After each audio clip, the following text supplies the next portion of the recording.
नमस्कार दोस्तों, हम आज कक्षा 10 के चैप्टर दो चरों वाले रैखिक समीकरण के बारे में अध्ययन करने जा रहे हैं। तो देखिए, रैखिक समीकरण के बारे में हमने पिछली कक्षा 9 में हमने अध्ययन किया था कि रैखिक समीकरण क्या होता है। ठीक है, कक्षा 9 में हमने एक चर वाले रैखिक समीकरण के बारे में अध्ययन किया था, दो चर वाले रैखिक समीकरण के बारे में भी अध्ययन किया था। आज थोड़ा सा हम एक बार थोड़ा सा रिविजन कर लेते हैं कक्षा 9 का, कि रैखिक समीकरण किसे कहते हैं, उसकी परिभाषा के बारे में। ठीक है, और दो चर वाले रैखिक समीकरण किसे कहते हैं। ठीक है, तो देखिए, रैखिक समीकरण आपको पिछले अध्याय में हमने रैखिक बहुपद के बारे में बात की थी। तो रैखिक बहुपद क्या था कि वह बहुपद जिसमें चर पद की अधिकतम घात 1 हो रैखिक बहुपद कहलाता है। ठीक है, तो इसी प्रकार से रैखिक समीकरण क्या हो जाएगा कि वह समीकरण जिसमें चर पद की अधिकतम घात 1 हो रैखिक समीकरण कहलाएगा। रैखिक बहुपद से क्या बनता है, रैखिक समीकरण बनता है। ठीक है, इसके बाद यहाँ चैप्टर हम पढ़ रहे हैं दो चरों वाले रैखिक समीकरण। तो दो चरों वाले रैखिक समीकरण क्या होगा कि वह रैखिक समीकरण जिसमें चरों की संख्या कितनी होगी, 2। ठीक है, वह रैखिक समीकरण जिसमें चरों की संख्या 2 हो तो दो चर वाला रैखिक समीकरण कहलाता है। ठीक है, थोड़ा सा इनकी परिभाषा मैं लिख देता हूँ। रैखिक समीकरण,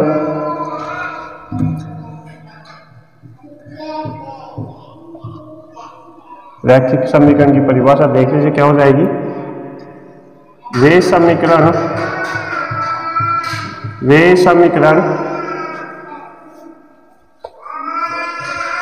समीकरण जिनमें चर पद की अधिकतम घात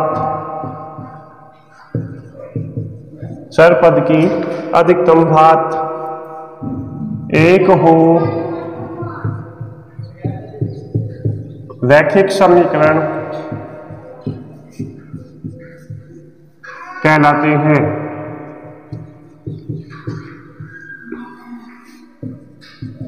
ठीक है, वे समीकरण जिनमें चर पद की अधिकतम घात 1 हो रैखिक समीकरण कहलाते हैं।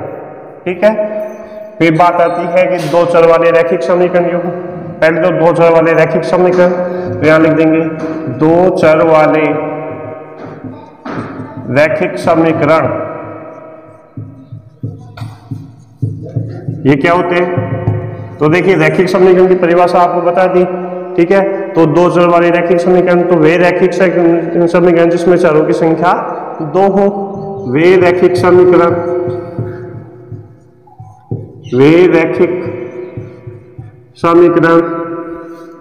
जिनमें चरों की संख्या 2 हो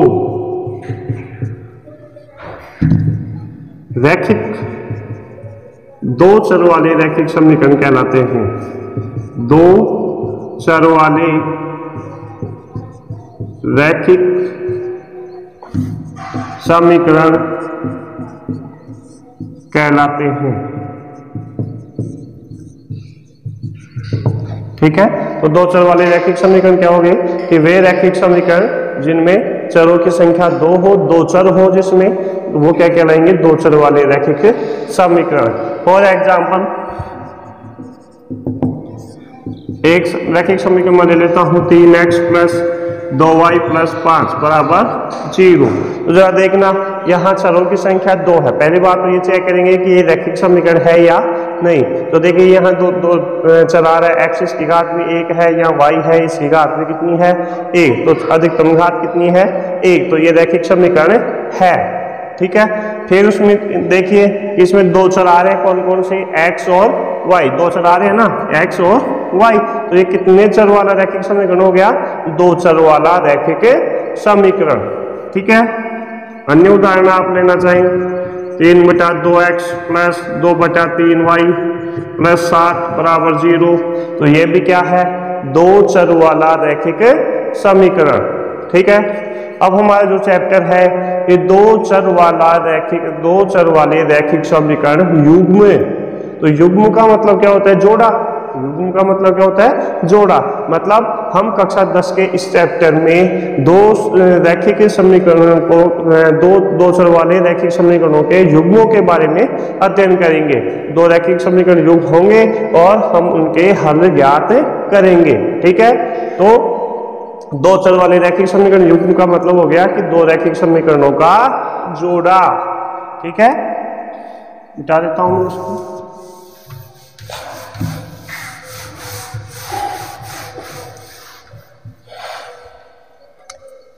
तो दो चर वाले रैखिक समीकरण युग्म देखो, युग्म का मतलब होता है जोड़ा। क्या होता है? जोड़ा। युग्म का मतलब क्या होता है? जोड़ा। ठीक है, मतलब दो समीकरणों के जोड़े। तो जैसे 3x प्लस 2y प्लस 5 बराबर 0, 2x प्लस 5y प्लस 7 बराबर 0, ये क्या कहलाएगा? ये रैखिक समीकरण युग्म कहलाएगा। ये क्या है? दो चर वाला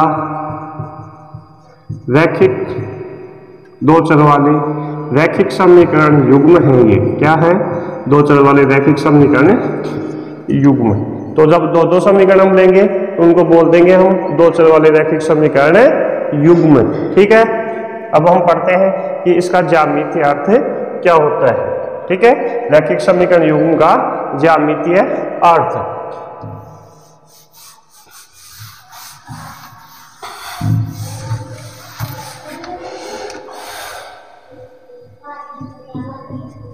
रैखिक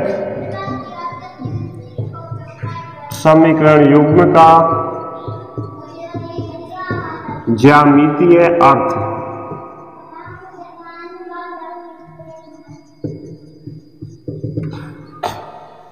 रैखिक समीकरण युग्म का ज्यामितीय अर्थ। तो ज्यामितीय अर्थ का मतलब है, देखिए जैसे आपके पास एक रैखिक समीकरण है, मैं यहाँ लिख देता हूँ x प्लस वाई प्लस 5 बराबर 0, x प्लस वाई प्लस 5 बराबर 0, यह आपके पास एक रैखिक समीकरण है।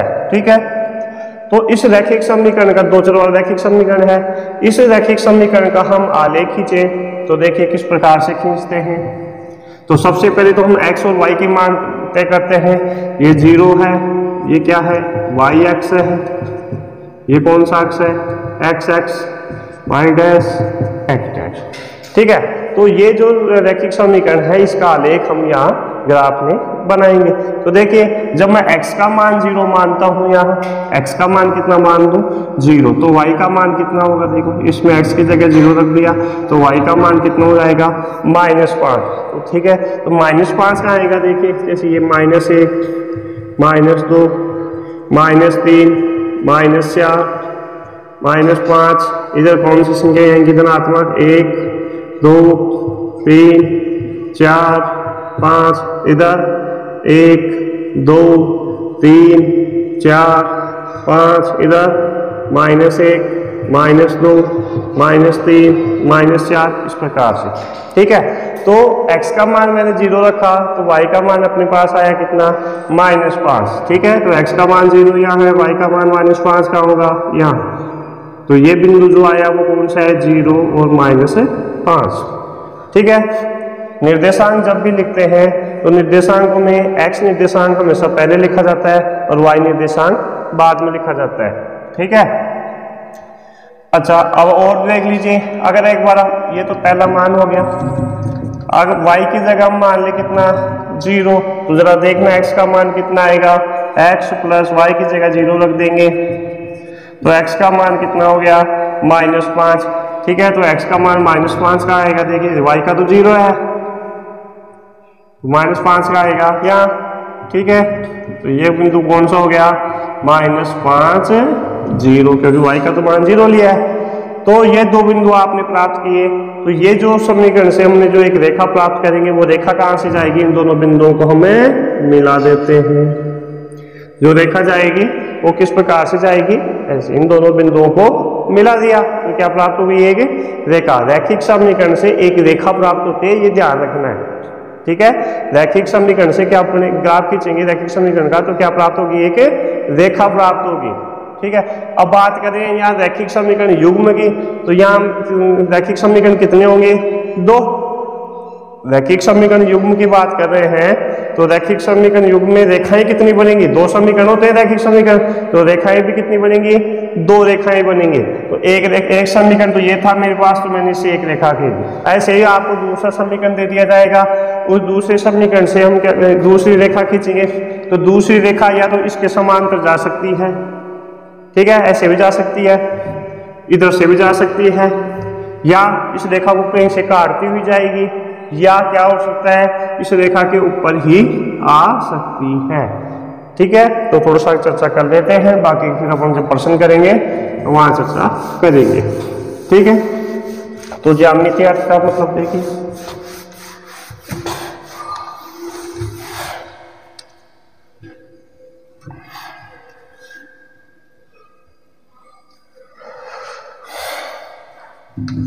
दो रैखिक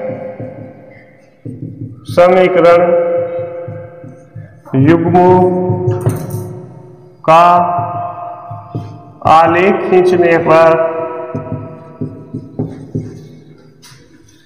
दो रेखाएं प्राप्त होती हैं, ठीक है।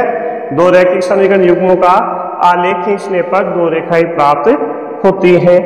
दो रैखिक समीकरण है तो दो रेखाएं प्राप्त होंगी, दो रेखाएं प्राप्त होती हैं। ये रेखाएं निम्न प्रकार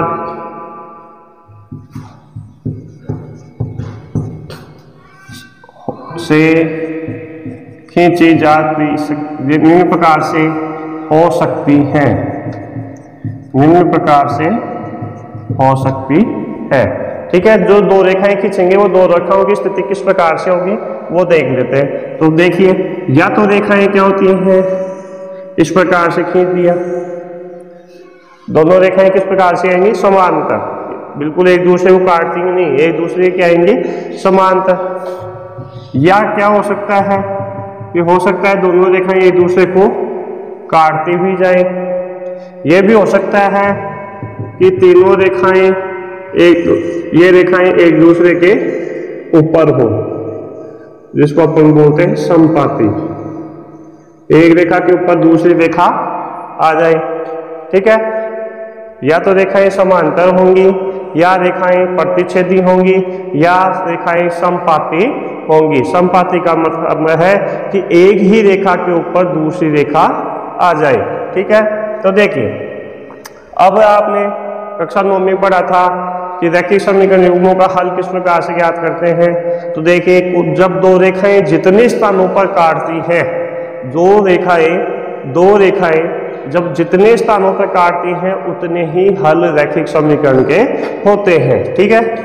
रेखाएं जितने स्थानों पर काटेंगी रैखिक समीकरण युग्म के उतने ही हल होते हैं। तो ये जो समांतर रेखा है, ये समांतर रेखा एक दूसरे को कहीं नहीं काटती हैं, क्योंकि समांतर रेखाओं की परिभाषा ही क्या होती है कि वे रेखाएं जो अनंत लंबाई तक बढ़ाने पर भी एक दूसरे को नहीं काटती हो, वो क्या कहलाती हैं, समांतर रेखाएं। मतलब जिनके मध्य का अंतर सदैव समान रहता है। समांतर, समान, अंतर, मतलब कहीं पर भी आप ले लीजिए, दोनों रेखाओं के मध्य अंतर समान रहेगा। तो ये रेखाएं एक दूसरे को कहीं पर भी नहीं काटती हैं। जब ये रेखाएं एक दूसरे को कहीं पर भी नहीं काटती है तो इसका मतलब है कि इस रैखिक समीकरण युग्म का कोई हल विद्यमान नहीं होगा, ठीक है। मैं यहाँ लिख देता हूँ, ये कौन सी स्थिति है, समांतर रेखाएं। कौन सी है, समांतर रेखाएं हैं,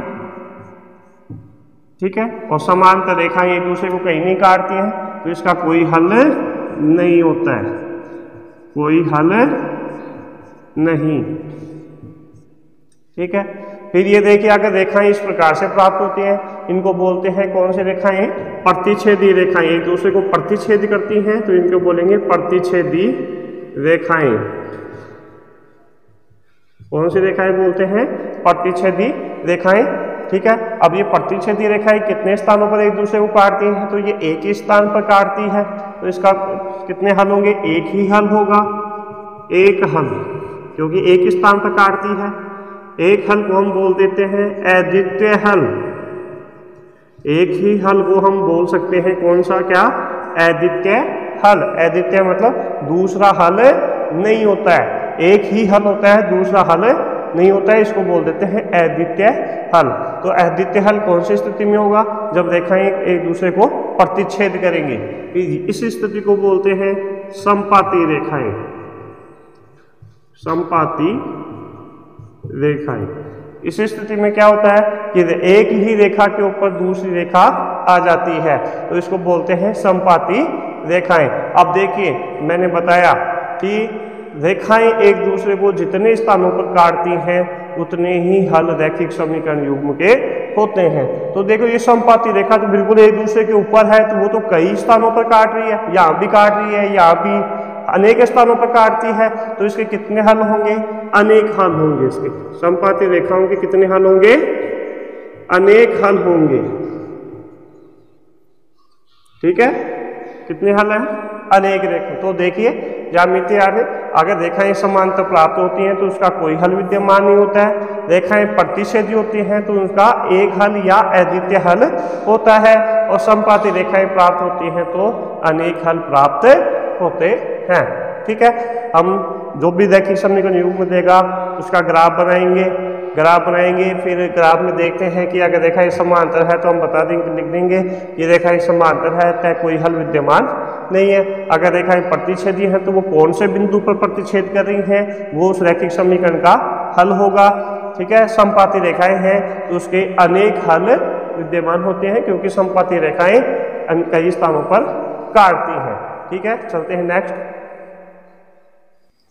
देखिए हमारी प्रश्नावली एक्सरसाइज 3.1 का पहला क्वेश्चन, आफताब अपनी पुत्री से कहता है कि 7 वर्ष पूर्व मैं तुमसे 7 गुनी आयु का था, अब से 3 वर्ष बाद मैं तुमसे केवल 3 गुनी आयु का रह जाऊंगा। इस स्थिति को बीजगणितीय व ग्राफीय रूपों में व्यक्त कीजिए। तो देखिए यहाँ प्रश्न में 2 व्यक्ति हैं, एक आफताब है और एक उसकी पुत्री है। ठीक है, दोनों की आयु के बारे में प्रश्न में चर्चा की गई है। तो सबसे पहले तो अपने को इनकी आयु के बारे में पता नहीं है, अज्ञात। तो ठीक है, इनकी आयु क्या है, अज्ञात है। आयु का अपने को सब मान निकालना पड़ेगा कि आफताब की आयु कितनी है और पुत्री की आयु कितनी है। ठीक है, 2 व्यक्तियों के बारे में बात कर रहे हैं, तो सबसे पहले हमें 2 चर राशियां माननी पड़ेगी। ठीक है, तो हम देखिए हल किस प्रकार से करेंगे। 2 चरों वाले रैखिक समीकरण पढ़ रहे हैं, 2 चर चाहिए, तो यहाँ 2 व्यक्ति हैं, दोनों की आयु को अपन अलग अलग मान लेते हैं। ठीक है, तो माना कि आफताब की आयु को अपन ने मान लिया कितनी है, x वर्ष है। ठीक है, तथा पुत्री की आयु को अपन मान लेते हैं y वर्ष। ठीक है, 2 व्यक्ति हैं, दोनों व्यक्तियों की आयु को हमने अलग अलग चर राशियों से डिफाइन कर दिया। आफताब की आयु तो x वर्ष और पुत्री की क्या मान ली, y। अब प्रश्न के अनुसार चलते हैं, प्रश्न क्या कह रहा है, जहां आफताब की बात होगी वहां x लिख देंगे, जहां पुत्री की बात होगी वहां क्या लिख देंगे, y लिख देंगे। तो देखिए 7 वर्ष पूर्व, 7 साल ये वर्तमान आयु है, मैं यहां लिख देता हूं। माना कि आफताब की वर्तमान आयु, ये कौन सी आयु है, वर्तमान आयु है इनकी। ये पुत्री की कौन सी आयु है, वर्तमान आयु। ठीक है, तो ये x और y वर्ष माना है तो वो वर्तमान आयु मानी है। अब ये 7 साल पहले की स्थिति में बात कर रहे हैं, तो 7 वर्ष पूर्व, तो 7 वर्ष पूर्व क्या था, 7 वर्ष पूर्व मैं कौन, आफताब। 7 वर्ष पूर्व, भाई आफताब बोल रहे हैं ना अपनी पुत्री से, तो 7 वर्ष पूर्व मैं मतलब आफताब। तो आफताब 7 वर्ष पूर्व कितना था, आज आफताब की उम्र है x वर्ष, तो 7 साल पहले 7 साल कम होगी, तो क्या कर देंगे 7 साल पूर्व के लिए x माइनस 7। 7 वर्ष पूर्व मैं तुमसे 7 गुनी आयु का था, तुमसे किससे, उसकी पुत्री से। तो उसकी पुत्री की आयु कितनी थी 7 वर्ष पहले, y माइनस 7। पुत्री की आयु कितनी थी y-7, लेकिन ये बोल रहा है ये तो किसकी उम्र होगी 7 साल पहले, आफताब की, और 7 साल पहले ये किसकी उम्र होगी, पुत्री की। तो 7 साल पहले पुत्री की और आफताब की आयु बराबर थोड़ी होगी। आफताब की आयु 7 साल पहले कितनी का था, 3 तुमसे 7 गुनी आयु का था, तो मतलब 7 से इसको क्या कर देंगे, गुणा कर देंगे। इसको इस प्रकार से लिखें, ज्यादा समझ में आएगा। देखो 7 वर्ष पूर्व, क्या कह रहा है आपका कि 7 वर्ष पूर्व मैं तुमसे 7 गुनी आयु का था। तो 7 वर्ष पूर्व आफताब की आयु, 7 वर्ष पूर्व आफताब की आयु बराबर पुत्री की आयु का कितना गुना था, पुत्री की आयु का 7 गुना। सुन मेरी बात, 7 वर्ष पहले आफताब की आयु क्या है, पुत्री की आयु का 7 गुना थी। तो 7 वर्ष पहले आफताब की आयु कितनी होगी बताना, x-7, और 7 वर्ष पहले पुत्री की आयु कितनी हो जाएगी, y-7, और उसका कितना गुना, 7 गुना। समझ में आई बात। 7 वर्ष पहले आफताब की आयु x-7 हो जाएगी। आज उम्र है आफताब की, आज उम्र कितनी है x, तो 7 साल पहले क्या होगी, 7 साल कम होगी, तो x-7। 7 साल पहले पुत्री की आयु कितनी हो जाएगी, y-7, उसका 7 गुना करेंगे तो 7 से गुणा कर दिया। देखिए x-7 बराबर 7y, 7 को 7 से माइनस का 49। ये सभी चरों को इधर ले आइए आप, x, ये 7y इधर आएगा तो माइनस का 7y, ठीक है। ये माइनस का 7, ये -49 को इधर लाएंगे तो प्लस का 49 बराबर 0। x-7y और ये माइनस और प्लस तो क्या हो जाएंगे, जब ऐसा मान चिन्ह आते हैं संख्याओं को घटा देते हैं, तो कितना हो जाएगा, प्लस का 42 बराबर 0। ये एक समीकरण अपने को प्राप्त हो गया, ठीक है। एक समीकरण प्राप्त हो गया, x-7y प्लस 42 बराबर 0, ठीक है। हम दूसरा समीकरण प्राप्त करेंगे। तो दूसरी कंडीशन हमारे को दे रखा है कि अब से 3 वर्ष बाद, 3 साल बाद की बात कर रहा है, तो हम यहाँ लिखेंगे 3 वर्ष बाद आफताब की आयु कितनी होगी, ठीक है। तो देखिए इसको हम मिटा देता हूं।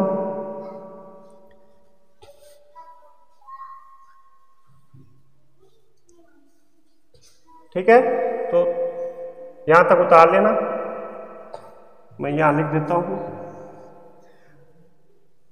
3 वर्ष बाद। 3 वर्ष बाद आफताब की आयु,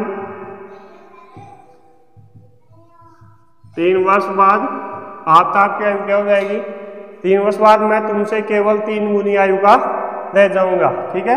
तो 3 वर्ष बाद आफताब की आयु पुत्री की आयु का कितना गुना हो जाएगी, पुत्री की आयु का 3 गुना, ठीक है। तो 3 वर्ष बाद आफताब की आयु, देखिए आज वर्तमान में आफताब की आयु कितनी है, x वर्ष, तो 3 वर्ष बाद में कितनी हो जाएगी, x + 3। आज आयु कितनी है आफताब की, x, तो 3 वर्ष बाद में हो जाएगी x + 3।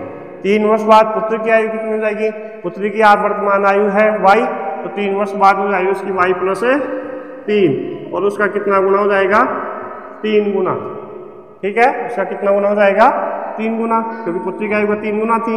इसको हल करेंगे, x + 3 बराबर 3y + 9, और चलो को इधर लेके आएंगे, x - 3y + 3 - 9 बराबर 0। x - 3y और यह हल करेंगे तो इसको आ जाएगा -6 बराबर 0। ये समीकरण नंबर 2 प्राप्त होता है, ठीक है। तो इस प्रकार से 2 समीकरण में प्राप्त हुई। यहाँ 2 स्थितियां दे रखी थी, एक स्थिति 7 साल पहले की थी और दूसरी स्थिति 3 वर्ष बाद की थी। तो यहाँ से हमें 2 रैखिक समीकरण प्राप्त हो गए, ठीक है। आगे करते हैं इसको। तो ये 2 समीकरण में प्राप्त हो गए। ये समीकरण एक x - 7y + 42 बराबर 0 और दूसरा समीकरण आ गया x - 3y - 6 बराबर 0। इन्हीं दोनों समीकरणों को हम क्या बोलते हैं, बीजगणितीय रूप। ये जो कथन दिया गया था, ये जो प्रश्न दिया गया था, इस प्रश्न का कौन सा रूप है, ये बीजगणितीय, क्योंकि बीजों के रूप में लिख दिया, x और y के रूप में लिख दिया, तो ये क्या है, इनका बीजगणितीय रूप, ठीक है। अब हम इसको लिखेंगे ग्राफीय रूप में। ग्राफीय रूप का मतलब है इनका, इन समीकरणों से हमें क्या बनाना है, ग्राफ बनाना है, ठीक है। तो चलिए ग्राफ बनाते हैं।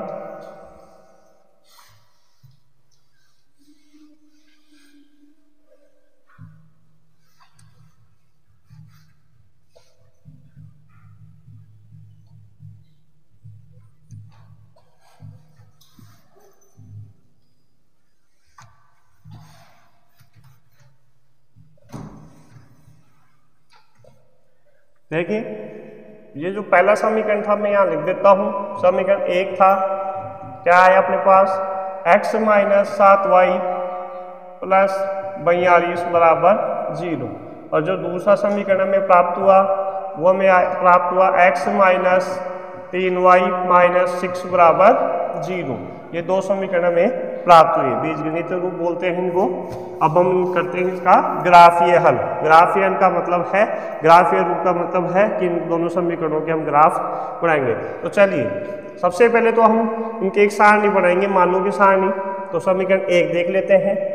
समीकरण 1 से सबसे पहले समीकरण 1 लिख देंगे, x माइनस 7y प्लस 42 बराबर 0। यहाँ से y का मान निकालें या आप x का मान निकालें, कोई सा भी मान निकाल सकते हैं, ठीक है। तो देखिए यहाँ से आप y का मान निकाल लें या x का निकाल लें। x बराबर x का मान निकाल दें तो बाकी के का क्या है वो इधर पक्षांतरण, माइनस 7y का इधर पक्षांतरण करेंगे तो 7y, और 42 का इधर पक्षांतरण किया तो माइनस का 42।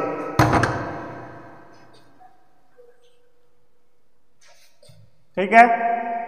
अब यहाँ y की देखिए ये समीकरण किसका मान निकल गया, x का। तो यहाँ y की x का जो समीकरण है वो किसके मानों पर निर्भर कर रहा है, y के मानों पर। y के मान अलग अलग होंगे तो x के मान भी अलग अलग होंगे, ठीक है। तो हम सबसे पहले तो y का मान रखें। तो y का मान इस प्रकार से रखें ताकि x के मान छोटे प्राप्त। देखिए y का मान अगर आप 0 प्राप्त करते हैं तो x का मान कितना होगा, माइनस 42, जो कि एक बहुत बड़ा मान हो जाएगा, ठीक है। तो हम छोटे मान प्राप्त करने के लिए क्या करेंगे, देखिए y का मान अगर 6 रख दें, क्योंकि 7 से 42, 42 में 42 के टाइम में 0 आएगा, तो y बराबर 6 पर x का मान कितना प्राप्त हो जाएगा, 7 × 6 माइनस, तो x बराबर कितना हो जाएगा, 42 माइनस 42, x का मान कितना हो जाएगा, 0, ठीक है। और एक मान और रख दें, y बराबर 7 पर x बराबर हो जाएगा आपके पास 7 × 7 माइनस 42, x बराबर 49 माइनस 42, x बराबर कितना हो जाएगा, 7। तो ये दो मान प्राप्त हो गए आपके पास, इनकी एक सारणी बना लेंगे। इन दोनों मान जो आए उनकी क्या कर लेंगे, एक सारणी बना लेंगे। ये x ये y के मान, दो मान सफिशिएंट है। तो देखिए पहला मान x का कितना आया, 0, y को कितना था, 6।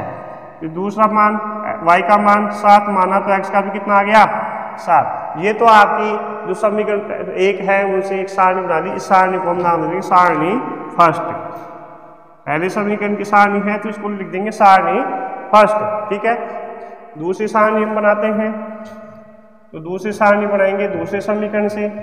समीकरण 2 से, समीकरण 2 है आपके पास x माइनस 3y माइनस 6 बराबर 0। यहाँ से x का मान निकालेंगे, माइनस 3y का पक्षांतरण और माइनस 6 का पक्षांतरण कर दिया, ठीक है। तो देखिए y के मान इस प्रकार से रखें कि x के मान छोटे छोटे मान प्राप्त हो। तो देखिए y का मान अगर 0 रख दिया जाए, y बराबर 0 पर, तो x का मान कितना प्राप्त होगा, 0 + 6, x का मान कितना प्राप्त होगा, 6, ठीक है। y का मान 1 पर तो ये बड़ा 9 आ जाएगा, बड़ा मान -1 रख दें, ठीक है, या -2 रख दें, y क्योंकि -2 पर ये -6 हो जाएगा, -6 और 6 कितना हो जाएगा, 0। तो y बराबर -2 पर x बराबर 3 × -2 + 6, x बराबर -6 + 6, x का मान कितना हो जाएगा, 0, ठीक है। यहां से सारणी 2 प्राप्त होगी।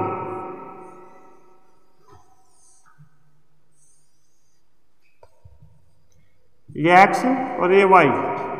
x का मान देखिए यहाँ 0, सॉरी पहले x का मान कितना आया, 6, और y का 0। फिर यहाँ देखिए x का मान 0 आया और y का कितना माना था, -2। ये दूसरी सारणी हमें प्राप्त हुई। अब इन दोनों सारणियों से हम एक ग्राफ बनाएंगे और जिसे हम कहेंगे कि दोनों रैखिक समीकरणों का ग्राफीय हल, ठीक है। तो ये दोनों सारणियां हमें प्राप्त हुई, दो समीकरणों से 2 सारणियां प्राप्त हुई। इन दोनों समीकरणों को हम आलेख में दर्शाते हैं, ठीक है। तो देखते हैं देखे, तो देखिए अब इन दोनों जो सारणियाँ हमने बनाई है, इन सारणियों से हम एक ग्राफ बनाते हैं। ठीक है, मैंने कोई पैमाना नहीं लिया है, आप एक ग्राफ आपके पास होगा, उसका निश्चित पैमाना लेकर ग्राफ बनाएंगे। ठीक है, मैंने यहाँ एक समझाने के तरीके से यहाँ कोई पैमाना नहीं लिया है। ठीक है, तो देखिए सबसे पहले ये सारणी फर्स्ट थी, इस पहली सारणी से हम यहाँ ग्राफ बनाएंगे। तो देखिए जो पहला मान था 0 6, x का मान 0 और y का मान 6, तो x का मान 0, तो देखिए ये जो y अक्ष है इसके सभी स्थानों पर x का मान 0 होता है, तो y का मान x का मान 0 है, y का मान कितना है 6, तो y का मान 6 कहाँ आएगा या। ठीक है, तो इस बिंदु का आप लिख देंगे, ये बिंदु की निर्देशांक कितने जाएंगे, x का मान तो 0, y का 6। दूसरा बिंदु 7 7, x का मान भी 7 और y का भी 7। तो देखिए सबसे पहले तो x अक्ष पे देखिए x का मान 7 कहाँ है या, और y का मान देखिए y का मान 7 कहाँ है या। ये दोनों रेखाएं देखिए x का मान 7, y का मान 7, यहाँ से जो रेखाएं गुजर रही हैं वो दोनों रेखाएं कहाँ से जा रही हैं, देखिए दो लाइनें जा रही हैं, आपके ग्राफ में देखना 7 और 7 से दो लाइनें जा रही हैं, वो दोनों रेखाएं जहाँ मिलती हैं वो बिंदु कौन सा होगा 7 7। ठीक है, x का मान 7, y का मान 7, तो ये जो 7 वाली लाइन ग्राफ में और y वाली 7 ये लाइन जहाँ काटती है वो बिंदु प्राप्त होगा आपको 7 7। ठीक है, दो बिंदु आपको प्राप्त हो गए, इन दोनों बिंदुओं को मिलाती हुई एक रेखा हम यहाँ से खींच देंगे। तो इन दोनों बिंदुओं से मिलाती हुई एक रेखा खींच देते हैं यहाँ से।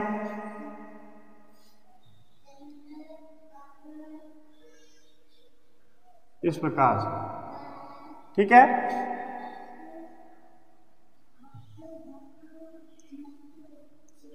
जितना भी आपके पास ग्राफ है इस रेखा को बढ़ा देंगे हम। ठीक है, ये रेखा जो है वो पहले समीकरण की है, तो यहाँ पे आप समीकरण फर्स्ट लिख देंगे जो भी है। ये सारणी है, ये दूसरे समीकरण के है, तो इसका भी आलेख खींचते हैं। तो देखिए x का मान 6, y का 0, y का मान 0, y का मान 0 x अक्ष पे, x का मान कितना है 6, तो कौन सा बिंदु होगा ये वाला, x का मान 6 y का 0, फिर 0 - 2, x का मान 0 और y का कितना -2, x का मान 0 है और y का कितना -2, तो ये बिंदु होगा 0 और -2। इसका भी हम आलेख खींच देते हैं। ठीक है, तो ये इस प्रकार से आपने इसको ग्राफ के रूप में भी इसको लिख दिया। इसको हमने ग्राफ के रूप में, देखिए दिखने में ये दोनों रेखाएं क्या लग रही हैं, समांतर लग रही हैं। ठीक है, यहाँ जितना स्पेस है उतना स्पेस यहाँ है, उतना स्पेस यहाँ है, तो ग्राफ की हेल्प क्या हो गया कि रेखाएं क्या होंगी समांतर होंगी, और समांतर होंगी तो इनका कोई हल विद्यमान नहीं होगा। ठीक है, ये इनका जो पहला क्वेश्चन है उसका ग्राफीय हल। तो ग्राफ देखिए, जब बीजगणितीय हल की बात करेगा तो प्रश्न जो कथन के रूप में दे रखा है उसको हम बीजगणितीय मतलब समीकरण के रूप में बनाना है। ग्राफीय हल की बात करेगा तो हम जो बीजगणितीय समीकरण हमने बीजगणितीय रूप में जो समीकरण हमने बनाए हैं, दो समीकरण, उन दोनों समीकरणों का हमें ग्राफ बनाना है, जिसे हम क्या कहते हैं ग्राफीय हल। जो बाकी के नेक्स्ट 2 क्वेश्चन बच गए वो हम करेंगे नेक्स्ट क्लास में। ठीक है, तब तक के लिए धन्यवाद।